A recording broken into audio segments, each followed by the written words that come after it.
1 મહિનો ને 5 દિવસ મારી મહેનત હતી 18 કલાકની. આજના જે યુવાનો છે એ પ્રિપરેશન કરી રહ્યા છે, તો કઈ રીતે તૈયારી કરવી એને લઈને થોડી વાત એમની તારીખ નક્કી થઈ એ દિવસથી તો પછી ઊંઘ હરામ છે આપણા માટે. જો ઊંઘી જઈએ તો પછી આપણે ઊંઘતા જ રહીશું. અચ્છા, ડૉક્ટર સાહેબે તેમાં 64મો નંબર પ્રાપ્ત કર્યો હતો, પરંતુ આ બધું તેઓએ ફક્ત 6 મહિનામાં હાંસલ કર્યું. ડ્રિંક્સ કરે પણ એ ટાઈમે કરતા કે જે ટાઈમે એમને યુદ્ધને લડવાનું હોય. બહુના ઝઘડા, ભાઈના ઝઘડા, દેરાણી જેઠાણીના ઝઘડા, બધા મિત્રોના ઝઘડા, સગા સંબંધીઓના ઝઘડા, અત્યારે આ બધું ખૂબ ચાલે છે. તો કીધું મારાથી એક કામ થશે, યા તો જોબ થશે યા તો તૈયારી થશે. ચોક્કસ એમને કહી દેવાનું કે ભાઈ મારું મહિનામાં એકાદ વાર 2 વાર કોલ આવશે, મારી ચિંતા કરવી નહીં, હું અત્યારે તૈયારી કરું છું. ખાવાનું, પીવાનું, ઊંઘવાનું જે પણ મારે રૂટીન કરી હોય 6 કલાકમાં પૂરી કરવાની, બાકી 18 કલાક. જય હિન્દ મિત્રો, આજે મારી સાથે છે ડૉક્ટર નાનજીભાઈ ચૌધરી, જેઓ આજે હાલમાં વાવ અને થરાદ ખાતે હોમિયોપેથીમાં સર્વિસ આપી રહ્યા છે. આજથી 6 વર્ષ પહેલા હોમિયોપેથી મેડિકલ ઓફિસરની એક ભરતી આવી હતી. 147ની તેમાં વેકન્સી હતી. ડૉક્ટર સાહેબે તેમાં 64મો નંબર પ્રાપ્ત કર્યો હતો, પરંતુ આ બધું તેઓએ ફક્ત 6 મહિનામાં હાંસલ કર્યું હતું. તો આ બધું તેઓ કઈ રીતે કરી શક્યા એ બધું આપણે સાહેબ જોડેથી જાણવું છે. તો આવો આજે આપણે સાહેબ સાથે બધી વાતો કરીશું. સાહેબ, પહેલી તો એ વાત છે કે તમે આ જે 6 મહિનાની મહેનત કરી અને આ જે મેડિકલ ઓફિસરની ભરતી હતી એ કઈ રીતે ક્રેક કરી, પહેલું તો એ આપણા જે યુવાનો જોઈ રહ્યા છે આ પોડકાસ્ટ તેમને ચડાવો, જેના કારણે તેમને પણ એ માર્ગદર્શન મળે. આમાં સાહેબ એવું છે કે 6 મહિનાની મહેનત એટલે જ્યારે હું કોલેજમાંથી પાસ આઉટ થઈને નીકળેલો હતો, એટલે મારા જે ફિલ્ડનો હતો એ તો મને ખબર જ હતી કે ફિલ્ડમાં હું શું 5 વર્ષ ભણીને આવ્યો છું. અને કોલેજ લાઈફમાં પણ મારે કોઈ દિવસ એટી નહીં આવેલી અને હું રેગ્યુલરમાં ફર્સ્ટ ટ્રાયમાં જ પાસ થયેલો છું. અને મારી કોલેજ ટાઈમમાં પણ મહેનત પહેલેથી સારી જ હતી. સરસ. અને જ્યારે આ ભરતી આવી એની અંદર પહેલાં તો મારી ઈચ્છા જ ન હતી કે આ ભરતીની અંદર આપણે એક્ઝામ આપવી અને પછી ગવર્મેન્ટ જોબ કરવી. અચ્છા. પહેલાં તો ગોલ એવું જ હતો કે આપણે BHMS પૂરું કરશું, ડિગ્રી લઈ અને પછી આપણે ક્લિનિક ખોલશું અને પ્રાઇવેટમાં આપણે ત્યાં આગળ પોતાનું કરશું. પણ મારા જ એક ગામના પ્રિન્સિપલ છે પ્રાથમિક શાળામાં અને મારા જીજાજી થાય છે, ચેતનભાઈ કરીને, એમણે કીધું કે ડૉક્ટર સાહેબ કે જો ભરતી છે ગવર્મેન્ટની છે ને કાયમીની છે તો તમે આપવી જોઈએ તમારે. પણ મેં એમની વાત ફગાવી અને કીધું કે સાહેબ મારે નથી આપવી, મારી ઈચ્છા નથી. તો પછી એમણે મારા ઘરે વાત કરી કે ના, કે ડૉક્ટર સાહેબને આ ભરતી આવી છે ને એ આપવાનું ના પાડે છે ને એને આપવી જોઈએ એમને. ઘરવાળાએ, મારો ભાઈ બારે રહે છે તમિલનાડુ, ત્યાં આગળ સ્ટીલનો બિઝનેસ કરે છે. એટલે એમને વાત કરી કે ડૉક્ટર સાહેબ એક્ઝામ આપતા નથી. તો એમણે મને કોલ કરીને વાત કરી કે ડૉક્ટર સાહેબ તું કે કેમ ભાઈ એક્ઝામ નહીં આપતો, તારે કે એક્ઝામ આપવી જોઈએ, સાહેબ કહે છે તો એમાં કંઈક હશે એમ. તો એ ટાઈમે હું અમદાવાદમાં બોડીલાઇન હોસ્પિટલમાં ICUની અંદર એઝ અ મેડિકલ ઓફિસર તરીકે ત્યાં આગળ જોબ કરતો હતો. અને એ ટાઈમે મારો મતલબ 30,000 જેવો પગાર હતો. એટલે મને એવું કે ભાઈ આપણાથી એક કામ થશે. મારો ગમે ત્યારે લક્ષ્ય હોય છે, 2 કામ એક સમય હું નથી કરતો. બહુ સરસ કહેવાય. તો એક સમય એક જ કામ કરવાનું. આ બધાએ ખાસ વસ્તુ એ નોંધવી કે આપણું એક કામ પૂરું થાય ત્યારે પછી બીજું કામ હાથમાં લેવું. એટલે ભાઈનો કોલ હતો તો કીધું મારાથી એક કામ થશે, યા તો જોબ થશે યા તો તૈયારી થશે. એટલે ભાઈ મારા માટે પોઝિટિવ ખૂબ હતા. એટલે ભાઈ કે તો જોબ છોડી દો અને તૈયારી કરો. તો મેં પછી ત્યાંથી ઓક્ટોબરની અંદર આ ભરતી આવેલી, એટલે મેં નવેમ્બરના એન્ડમાં જોબમાં મતલબ 1 મહિના પહેલાં રિઝાઇન આપવું પડે, રિઝાઇન આપી અને છોડી દીધી જોબ. અને ત્યાર પછી મેં થરાદમાં આવી અને ગણો કે મારો શરૂઆતના જે નવેમ્બરથી જ્યારે એક્ઝામનું ખબર હતી કે એક્ઝામ છે ત્યારથી મેં મારી નોટ્સ બનાવવાની તૈયારી કરી નાખી કે ભાઈ મારે એક્ઝામ આપવાની છે. સોર્સ શોધ્યા કે પેપરમાં ક્યાંથી પૂછાઈ શકે છે. સાહેબ, 1 મિનિટ તમને વચ્ચે હું અટકાવીશ. તમે અહીંયા વાત કરી કે મેં મારી નોટ્સ બનાવી, એટલે કોઈ પણ એક્ઝામ પાસ કરવી હોય તો નોટ્સ બહુ જરૂરી છે. આપણે કોઈ પણ એક્ઝામ પાસ કરવી તો પોતાની ખુદની નોટ્સ હોવી જ જોઈએ. આ બહુ ધ્યાનમાં રાખજો, આ ચીજ વસ્તુ બહુ જાણવા જેવી છે. ખાલી આપણે કોઈ પણ એક પ્રકાશન ઉપર જઈએ કે ભાઈ પ્રકાશન, આ પ્રકાશન વાંચીએ, પેલું પ્રકાશન વાંચીએ, એના ઉપર નથી. એક તો જે આપણે જે NCERT ના જે બુક્સ આવે છે બધી, જે બુક્સ આપણે જે 5માંથી ખરીને 10મા સુધી 12મા સુધી જે પણ ભણતા હોઈએ, એ બુક્સની અંદર કોમ્પિટિટિવ એક્ઝામમાં મેં જોયું છે ત્યાં સુધી 5થી ખરીને જે 10ની જે સામાજિક વિજ્ઞાન છે, વિજ્ઞાન છે, ઇંગ્લિશ છે, ગુજરાતી છે, એમાંથી ઘણું બધું પૂછાતું હોય છે. તો ચોક્કસ. એમાંથી આપણે જો સારું નોલેજ હોય તો પછી આપણે પ્રકાશન કરતા એ પહેલા પ્રિપેર કરવા જરૂરી છે. પછી તમારે કોઈ સ્પેશિયલ પ્રકાશન છે, એક્ઝામ રિલેટેડ છે, સારું એમાંથી આપણને જાણવા મળે છે તો એ ઉપયોગ કરી શકો છો. ચોક્કસ. હા, તો પોલીસમાં જે આ એક્ઝામ આપવાના એ માટે પણ આ બહુ જરૂરી છે. આગળ તમારી વાત હવે જે બાકી છે. એટલે પછી ત્યાંથી અમારે એક્ઝામનું કે ભાઈ એક્ઝામ આપવાની છે તો એક્ઝામનું નક્કી થયું. અને શરૂઆતમાં જે મારો 3 મહિના હતું, 3 મહિનાની અંદર મારી મહેનત 5 કલાકની હતી. અચ્છા. 3 મહિના. અને હોળીના જ લોકો ધૂળેટીના દિવસે જ આ એક્ઝામની જાહેરાત થયેલી કે ભાઈ આપણે એક્ઝામ હવે કઈ તારીખે લેવાની છે. એટલે આઈ થિંક મને યાદ છે ત્યાં સુધી આ 4થા મહિનાની અંદર 8 કે 10 એપ્રિલના દિવસે કંઈક એક્ઝામ હતી. અને મારા જોડે એ વખતે 1 મહિનો અને 5 દિવસ હતા ધૂળેટીના દિવસથી. બહુ ઓછો સમય. બહુ ઓછો સમય હતો. અને હું આ જ હોસ્ટેલની અંદર મતલબ તૈયારી કરવા માટે આવેલો. અચ્છા. અને 1 મહિનો ને 5 દિવસ મારી મહેનત હતી 18 કલાકની. ગજબ કહેવાય. 18 કલાક કોને કહેવાય? મતલબ ખાવા પીવા માટે ને જે સુવા માટે મારી 18 કલાકની મહેનત હતી. અને ખાવાનું, પીવાનું, ઊંઘવાનું જે પણ મારી રૂટીન કર્યા હોય 6 કલાકમાં પૂરી કરવાની, બાકી 18 કલાક વાંચવાનું. અને એમાં પણ સાહેબ મારો મેં કોઈ દિવસ છે કે નહીં આડા પડીને કે ઊંઘીને કોઈ દિવસ વાંચન કાર્ય નથી કર્યું. હું સિટિંગ પોઝિશનમાં જ રીડિંગ કરું છું. અચ્છા, મતલબ સિટિંગ પોઝિશન જ બેસ્ટ છે કોઈ પણ સ્ટુડન્ટ માટે.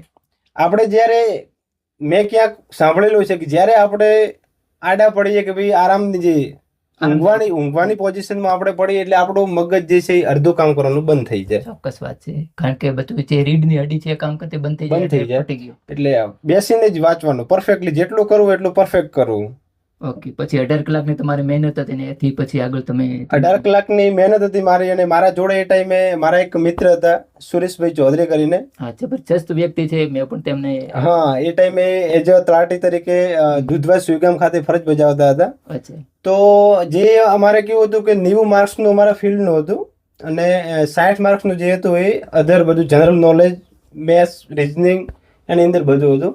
તો તલાટી સાહેબ એ વખતે 2 થી 3 એક્ઝામો પાસ કરીને આવેલા હતા. એટલે એમના જોડે 60 માર્ક્સનું નોલેજ સારું હતું. તો હું એમના જોડેથી ઘણું બધું શીખ્યો.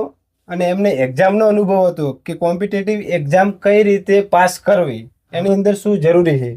તો મેં એમના જોડેથી ઘણું બધું શીખ્યો. અને એ બધું મારા જીવનમાં ઉતાર્યું. અને મેં મહેનત કરી. અને લાસ્ટમાં હું આ પરીક્ષા પાસ કરી શક્યો.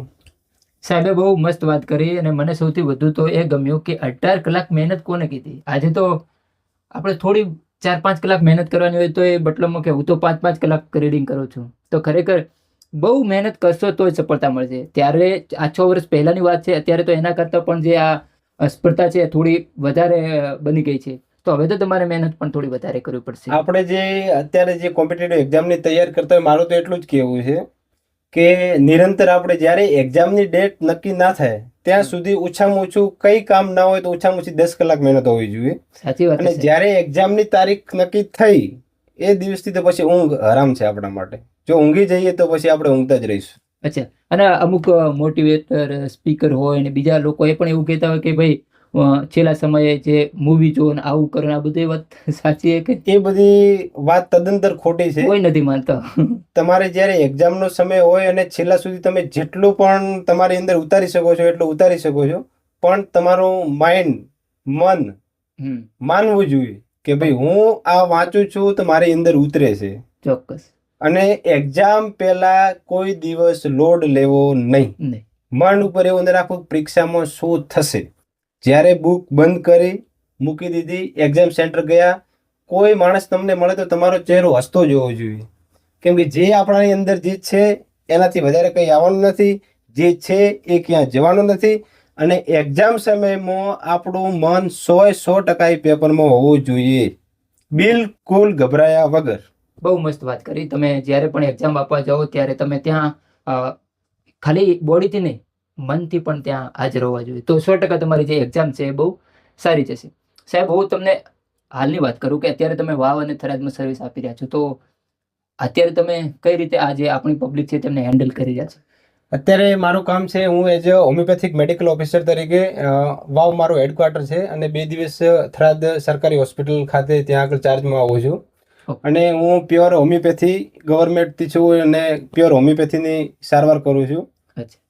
તો હોમિયોપેથીની સારવારમાં કેવું છે કે અત્યારે આપણે ઘણા બધા એવી બીમારી છે કે ચામડીની બીમારી હોય, પછી કોઈને જૂની શરદી રહેતી હોય, કોઈને સોદાનો દુખાવો હોય, ગેસ, એસિડિટી, કબજિયાત, મસા, એની અંદર હોમિયોપેથીમાં ઘણું સારું રિઝલ્ટ છે અને માણસો સ્વીકારે પણ છે.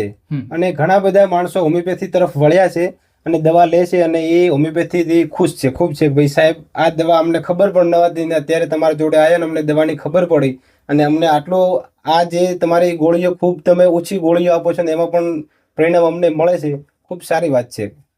અચ્છા, એટલે મિત્રો પહેલી તો એ વાત થઈ કે હોમિયોપેથી જે છે આપણા માટે આખો નવો સબ્જેક્ટ છે, કેમ કે આપણે એના વિશે કંઈ જાણતા નથી.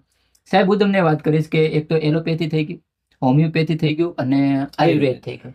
તો આ ત્રણેયમાં ડિફરન્સ શું છે એ પણ સમજાવો, કેમ કે લોકોને આ જે પ્રોપર નોલેજ હોય એની પણ લગભગ આપણને જાણ નથી હોતી. હવે આપણે શરૂઆત કરીએ તો આયુર્વેદથી કરીએ, હા, કેમ કે ભારતનું છે. આપણે ચોક્કસ. આયુર્વેદનું જે ઉત્પત્તિ છે એ આપણે ઋષિમુનિઓ વખતની છે, ચરક સુશ્રુત એ વખતની છે અને ઘણા વર્ષો જૂની છે. ઓકે. આયુર્વેદ ભારતનું છે. આયુર્વેદ દવા એવું છે કે જે આપણે લીમડો છે, લીમડાના પાંતા છે, એમાંથી એનો પાવડર બનાવી અને જે દવા બને એને કહેવાય કે આયુર્વેદ દવા છે. આપણે જે આયુર્વેદના ઉકાળા આવતા હોય છે, પાવડર ફોર્મમાં દવા આવે છે, ગોળીના ફોર્મમાં પણ આયુર્વેદિક દવા આવે છે. અને આયુર્વેદનો પહેલેથી આપણે એવો રોલ છે કે ભાઈ પ્રિકોઝન, એટલે મતલબ બીમાર માણસ બીમાર ન થાય એના માટે જે આયુર્વેદ અપનાવે, પહેલેથી આયુર્વેદ અપનાવેલું હોય તો એ માણસ બીમાર જ ન પડે. આયુર્વેદનું એવું કેવું છે કે માણસ બીમાર ન પડે એના માટે આયુર્વેદિક દવા લઈ શકે. બીમાર થયા પછી આયુર્વેદમાં છે, નથી એવું નથી, છે, પણ મેન આયુર્વેદનો રોલ છે કે માણસ બીમાર જ ન પડવો જોઈએ. વેરી ગુડ કહેવાય. એટલે આયુર્વેદમાં એટલી બધી તાકાત છે કે તમે બીમાર જ ના થતો, 100 વર્ષ જીવો તો પણ તમે નિરોગી જીવી શકો. હા, આયુર્વેદની અંદર છે એ પણ છે. અચ્છા. અને પછી આપણે હોમિયોપેથી, તો હોમિયોપેથી અને આયુર્વેદ સમવોટ એક જ જેવું છે. અચ્છા. પણ એ દવા બનાવવાની અને લેવાની પદ્ધતિ અલગ છે. હોમિયોપેથી દાખલા તરીકે લીમડાના પાંતામાંથી દવા બનાવી છે તો એને વાટવામાં, આપણી ભાષામાં એને વાટવામાં આવે છે અને વાટી અને એનામાંથી જે રસ નીકળે છે એ હોમિયોપેથી દવા છે. અચ્છા. એટલે હોમિયોપેથી અર્કમાં માને છે.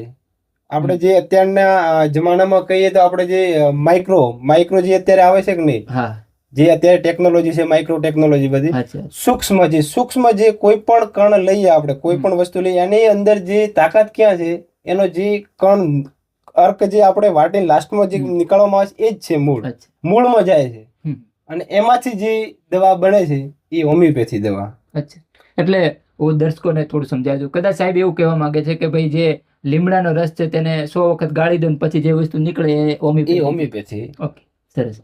અને લાસ્ટ છે આપણે મોડર્ન મેડિસિન, એલોપેથી. એ તો બધા જાણતા જ હશે. આપણે જ્યારે કોઈ પણ પ્રાઇમરી હેલ્થ સેન્ટર, તમારે જણાવવું પડશે કેમ કે બધાની લીક જાણ નથી. Primary health centre, community health centre, સબ centre, referral hospital, civil hospital, તમે ત્યાં જાઓ છો અને તમે જે દવા લો છો એ બધી આપણી મોડર્ન મેડિસિન છે. દાખલા તરીકે પેરાસિટામોલ છે, લિવોસેટ્રિઝિન છે, જે આ બધી અમુક દવાઓ બધી છે એ એલોપેથી દવા છે. અને મોડર્ન મેડિસિનનો એ છે કે બધાની પોતપોતાની લિમિટેશન હોય છે. આમાં એવું નથી હોતું કે હોમિયોપેથી બધું કરી લે, આયુર્વેદ બધું કરી લે, મોડર્ન મેડિસિન બધું કરી લે. અત્યારના સમયમાં જો એલોપેથી, આયુર્વેદ અને હોમિયોપેથી કોઈ પણ સરકારી હોસ્પિટલમાં સમકક્ષ એક જ જગ્યાએ જો ઓપીડી સારી રીતે બાજુમાં ગોઠવવામાં આવે અને એલોપેથીમાં પેશન્ટને રિઝલ્ટ નથી તો આયુર્વેદમાં મોકલે, આયુર્વેદ વાળા જોડે નથી હોમિયોપેથીમાં મોકલે, હોમિયોપેથી વાળા જોડે પેશન્ટ આવે એમના જોડે નથી એ એલોપેથીમાં મોકલે. જો આવી રીતે અત્યારના સમયમાં જો સારવારની પદ્ધતિ જો કરવામાં આવે તો માણસોને જે અત્યારના સમયમાં જે મેડિકલનું જે બિલ છે ખૂબ ભારણ પડે છે. ઘણા એવા ફેમિલી છે કે એમને આ બધું પૂરું પણ નથી થતું, તો એ ભારણ પણ એમનું ઓછું થાય અને માણસ સાજો પણ તરત થઈ જાય, ટ્રીટમેન્ટ પણ મળી રહે. અને એલોપેથીમાં કહેવા જઈએ તો કે પછી સર્જરી છે, આઈસીયુ લેવલનું કામ છે, એ બધું કામ હોમિયોપેથિક આયુર્વેદનું નથી. ક્રિટિકલ જે છે, ઇમરજન્સી છે, એ બધું એલોપેથી મોડર્ન મેડિસિનનું જ કામ છે. મતલબ બધાની જરૂર છે, એલોપેથીની જરૂર છે, આયુર્વેદની, હોમિયોપેથીની બધાની જરૂર. પણ સાહેબ એક બહુ મસ્ત વાત કરી. આ વાત તો ખરેખર ઉપર સુધી નોંધ લેવી કે ભાઈ એક વિભાગ પાડેલો હોય ને કીધેલું કે ભાઈ આમનાથી આ ટ્રીટમેન્ટ નથી થતી તો બીજાને રેફર કરવામાં આવે. આ ખરેખર કામ કરવામાં આવે તો જબરજસ્ત કામ થાય. સાહેબ તમારી સાથે અમુક એવી વાતો પણ મારે શેર કરવી છે કે અમુક સમયથી હું જોઉં છું કે તમે મતલબ વધારે આધ્યાત્મિક બનતા જાઓ છો, એની પાછળનું શું કારણ છે? આધ્યાત્મિક વસ્તુ એવી છે કે જે જૂનું આપણું જે છે એ બહુ સારું છે અને એ આપણે જીવનમાં ઉતારવા જેવું છે. ઘણી બધી એવી વસ્તુ છે કે અત્યારમાં જે આપણે સંસારિક જીવનમાં જોવા જઈએ તો અત્યારે ઘર ઘરમાં કોઈ પણ ઘર હોય, તમારું સાહેબ હોય કે મારું ઘર હોય કે કોઈ બીજાનો હોય, દરેક ઘરની અંદર સાસુ વહુના ઝઘડા, ભાઈ ભાઈના ઝઘડા, દેરાણી જેઠાણીના ઝઘડા, મિત્રોના ઝઘડા, સગા સંબંધીઓના ઝઘડા, અત્યારે આ બધું ખૂબ ચાલે છે. તો એના માટે આધ્યાત્મિક શું શીખવે છે? આધ્યાત્મિક એવું શીખવે છે કે તમારું મન શાંત રાખો. મન શાંત રાખવા માટે શું જરૂરી છે? તમારે મંદિર જવું પડશે. તમારે એના માટે કંઈક એવી વસ્તુ જોઈશે કે એના આગળ તમે 5 મિનિટ બેસો, એનું નામ લો તો તમારું મન શાંત થઈ શકે. ધેટ્સ કોલ્ડ આધ્યાત્મિક. Very good. બહુ શોર્ટમાં પોતે બતાવી દીધું અને આ વાતો તો તમે બધા જાણતા છો. પ્રેમાનંદજી મહારાજને પોતે બસ આ જ વાતો કરે કે ભાઈ નામ સ્મરણ કરો. એટલે આ વાત સાચી છે અને સ્પિરિચ્યુઆલિટી વગર તો જીવન જીવવું બહુ મુશ્કેલ છે. સાહેબને એક્સરસાઇઝનો બહુ શોખ છે, પોતાની બોડી હેલ્ધી રહે એટલા માટે પોતે એ પણ અપનાવે છે. તો સાહેબ એ શું રોલ ભજવે? ખરેખર દરેક માટે જરૂરી છે કે તમે પોતાને ફિટનેસ ચાલુ રાખવા માટે કરો કે ખરેખર ઇમ્યુનિટી સિસ્ટમને પણ એ બૂસ્ટ કરે? એક્સરસાઇઝ છે, યોગા છે, આ બધું ખૂબ જરૂરી છે. એક અત્યારનો જે યુવા આપણે છે જોવા જઈએ તો આળસુ બનતો જાય છે ને અત્યારના સમયમાં એક્સરસાઇઝ ને આ બધું ખૂબ જરૂરી છે. અને પહેલી વસ્તુ છે કે સવારમાં વહેલા ઉઠવું. તમારું શરીર જો સારું રાખવું હોય તો તમારે સવારમાં ઓછામાં ઓછા 6 વાગે તો ઉઠવું જોઈએ. અચ્છા, 6 વાગે તમે ઉઠવાનું કારણ મેં પણ આ જોયું છે કે સવારમાં તમે 6 વાગે ઉઠો, એ વખતે શિયાળો છે તો એ વખતે ઠંડી પણ હોય. શિયાળાની અંદર સવારમાં ભેજ પડતો હોય એટલે એ ભેજ શું સૂચવે છે? ચોમાસું. ચોમાસું ગણો આપણે. ભેજ એટલે ચોમાસું. અને થોડોક સમય થાય એટલે સૂર્યના કિરણો નીકળે છે, તડકો આવે છે, એટલે એ શું થઈ ગયો? ઉનાળો. સવારમાં તમે 6 થી 7 ની અંદર સવારમાં વોકિંગ માટે નીકળો, શાંતિથી ત્યાં આગળ બેસો તો તમને 1 જ કલાકની અંદર 3 સિઝન, 3 ઋતુનો અનુભવ જાણવા મળશે. તમારું શરીર શિયાળો, ઉનાળો અને ચોમાસો દરરોજ 1 કલાકની અંદર 3 ઋતુમાં અનુકૂળ થઈ જશે. એટલે તમારે ગમે તેવો વાતાવરણનો પલટો આવે, શિયાળો આવે, ઉનાળો આવે, ચોમાસો આવે, તમારું શરીર બીમાર પડશે નહીં. બહુ મસ્ત વાત કરી દીધી. થોડા શબ્દોમાં 3 ઋતુ જો એકસાથે માણવી હોય તો સવારના વોકિંગ માટે કે એક્સરસાઇઝ માટે કે તમે કોઈ પણ તમારું રૂટીન હોય એને ફોલો કરો તો તમે ઘણું બધું જાણી શકો. સાહેબ, હવે તમે મને એ જણાવો કે આજના જે યુવાનો છે એ પ્રિપરેશન કરી રહ્યા છે, તો કઈ રીતે તૈયારી કરવી એને લઈને થોડી વાત કરશું. હવે યુવાનો જે અત્યારે તૈયારી કર્યા છે, પહેલી વસ્તુ તો એ છે કે હકીકતમાં જે યુવાનને હકીકતમાં સરકારી નોકરી મેળવવી છે, જીવનમાં કંઈક કરવું છે, ને પહેલાં તો મોબાઈલનો ઉપયોગ ઓછો કરવાની જરૂર છે. મોબાઈલમાં ઇન્સ્ટા હોય, સ્નેપચેટ હોય, વોટ્સએપ હોય, ફેસબુક હોય, જે સમય તૈયારી કરો છો એને મૂકવું જ પડશે. બીજી વસ્તુ છે કે જ્યાં સુધી તમે તૈયારી કરો છો ત્યાં સુધી તમે મિત્રોને ભૂલી જાઓ. વાહ, બહુ મસ્ત વાત કરી. પરિવારને ભૂલી જાઓ થોડા સમય માટે. એમને કહી દેવાનું કે ભાઈ મારું મહિનામાં 1 વાર 2 વાર કોલ આવશે, મારી ચિંતા કરવી નહીં, હું અત્યારે તૈયારી કરું છું. એટલે તમારે 100% ડેડિકેશન તો આપવું જ પડશે. સમયની સાથે સાથે સમર્પણ જરૂરી છે. પહેલી વસ્તુ છે સખત મહેનત કરો, પોતાના ઉપર ભરોસો રાખો, ફૂલ સમર્પણ આપી દો અને જેટલો બી સમય જોઈએ એટલો સમય આપો. આ 4 વસ્તુ જો તમે કરશો તો લગભગ પાછા ક્યાંય નહીં પડો. તમારો જે ગોલ છે તમે અચીવ કરી લેશો. સાહેબ, બીજી એક વાત કરું, દુઃખની વાત છે કેમ કે તમે પણ યુવાનો માટે મહેનત કરી રહ્યા છો, કેમ કે તમારે ત્યાં આવતા છે બધા યુવાનો, તમે જોતા છે એમની પરિસ્થિતિ. હું પણ મારું હોસ્ટેલ લાઇબ્રેરી લઈને બેઠો છું, હું પણ બસ એ સાથે સંકળાયેલો છું. તો આજે તમે જોતા છો યુવાનો છે એ વ્યસનના રવાડે ચડ્યા છે, ડ્રગ્સ સુધી પહોંચી ગયા છે અને શોર્ટકટથી પૈસા કમાવા માટે સટ્ટા બજારના બાજુ જઈ રહ્યા છે. તો એ દુઃખદાયક છે. તમે એ વિશે કંઈક કહેવા માંગતા હો તો કહી શકો. વ્યસન વસ્તુ કેવી છે કે વ્યસન કોને કહેવાય? વ્યસન એ વસ્તુ છે કે જેના વગર તમારે ચાલે નહીં. સવારમાં ઉઠ્યા ચા પીવી તો પીવી જ પડે. વ્યસન જે પણ વસ્તુ હોય. આપણે પહેલાંના જમાનામાં કેવું હતું કે દાખલા તરીકે ડ્રિંક્સ કરે પણ એ ટાઈમે કરતા કે જે ટાઈમે એમને યુદ્ધને લડવાનું હોય અને એ ટાઈમે એમને ઘણા બધા પ્રશ્નો હોય, એમનો નિવેડો ના આવતો હોય, માણસ સંકટમાં હોય, ત્યારે એ પ્રમાણસરમો લેતા. ઓકે. અત્યારના સમયમાં કેવું છે કે શોખ બની ગયો છે એવું હમ.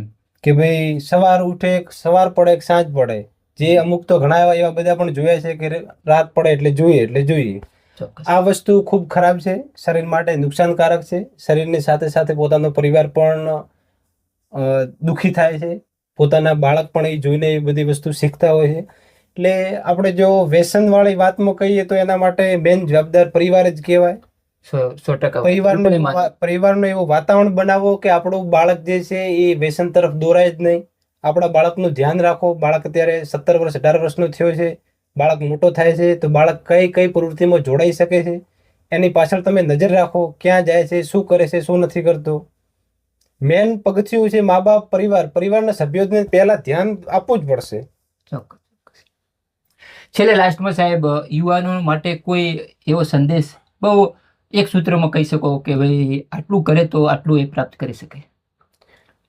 યુવાનો માટે એક એટલું કહેવા માંગીશ કે જેમ બને એમ વ્યસનથી દૂર રહેવું જોઈએ અને રૂટિનમાં રોજ એક્સરસાઇઝ કરવી જોઈએ. અને આપણે જે જીવનમાં સૌથી મોટી હોય તો આપણું સ્વાસ્થ્ય, શરીર જ છે. આપણું જો શરીર સારું હશે તો આપણે જિંદગીમાં બધું પ્રાપ્ત કર્યું છે એવું પણ કહી શકાય. અને સાથે સાથે જે પણ અત્યારે 18 થી કરીને 25 વર્ષની જે યુવા વર્ગ છે એમને અત્યારે મહેનતનો સમય છે. એમને અત્યારે મોજ મજા મસ્તી કરવાનો સમય નથી. અને એમને જો હકીકતમાં કંઈક જીવનમાં પ્રાપ્ત કરવું હોય તો હાર્ડવર્કની જરૂર છે. જોડે પોતાનો વિલ પાવર, આત્મવિશ્વાસની જરૂર છે. સાથે સાથે એમાં સમય આપો અને સમયની સાથે સાથે ડેડિકેશન આપી અને પૂરેપૂરું પોતાના શરીરને એક કામમાં લગાડી, સમર્પિત કરી અને જીવનમાં તમે જે પણ ઈચ્છો છો એ 100% પ્રાપ્ત કરશો. બહુ મસ્ત વાત કરી. ડેડિકેશન બહુ જરૂરી છે સફળતા પ્રાપ્ત કરવા માટે. ચોક્કસ સાહેબ, ખાસ હું તમને કહેવા માંગીશ કે ભાઈ બધો યુવા વર્ગ રાષ્ટ્રને પ્રેમ કરે એ બહુ જરૂરી છે. તમારું શું કહેવું? કે એમ કે આજનો યુવા છે, આપણે બોલીએ તો છે આઈ લવ માય ઇન્ડિયા, પણ એ જમીની સ્તર ઉપર વર્તાતો નથી. કેમ કે ગુટકા ખાઈ અને એ થૂકવું એ વ્યાજબી નથી. તમે હોસ્પિટલની દિવાલો જુઓ, સ્કૂલની જુઓ કે કોઈ પણ જગ્યાએ તમે મોટી કચેરીઓ, તો એ બધી જગ્યાએ આપણે જોઈએ. આ પણ એક દુઃખનો વિષય છે. પેશાબ કરી અને બાથરૂમમાં પાણી પણ નથી રેડતા હોતા. એટલે આ વિશે આ બધું સાહેબ ખૂબ ઊંચા લેવલની વાત છે, આપણા લેવલની નથી. પણ છતાં બી રાષ્ટ્રની વાત છે. આપણું રાષ્ટ્ર ત્યારે જ તૂટ્યું છે જ્યારે આપણી અંદરની જે એકતા છે એ તૂટી છે. એટલે જો એક મજબૂત રાષ્ટ્રનું નિર્માણ કરવું હોય તો એકતાની જરૂર છે. પછી ભલે પરિવાર હોય, સમાજ હોય, અલગ અલગ સમાજ હોય, કોઈ પણ હોય, જો આપણે એક રહીશું તો એમાં આપણે આગળ વધી શકશું. બાકી તો કેવું થાય છે કે પેલો આમ કહે છે ને પેલો આમ કહે છે ને, એક આ ઉપર ચડે ને બીજો નીચે ખેંચે. એટલે જો પણ મજબૂત રાષ્ટ્ર બનાવવું હશે તો આપણે એકતાની જ જરૂર છે. જ્યારે ભારતની એકતા તૂટી છે ત્યારે ભારત તૂટ્યું છે, ભારતને લૂંટી ગયા છે બધા. એનું કારણ એક જ છે કે આપણા અંદરના ઝઘડા. ચોક્કસ. સાહેબે બધી વાતો શેર કરી આપણી સાથે. મેડિસિનથી લઈ અને શરીરની વાતો કરી, દેશભક્તિની વાતો કરી, યુવાનોએ કઈ રીતે આગળ આવે બધી વાતો કરી. સાહેબ આપણી સુધી આવ્યા એ બદલ સાહેબનો ખૂબ ખૂબ આભાર. અને ફરી વખત પણ આપણે આગળના સમયમાં આપણી આ પોડકાસ્ટની સિરીઝ જબરજસ્ત ચાલશે તો સાહેબને બોલાવીશું. સાહેબનું નોલેજ પણ વધશે અને આપણને પણ એ બધું જાણવા મળશે. ખૂબ ખૂબ આભાર ડૉક્ટર સાહેબ. જય હિન્દ સાહેબ.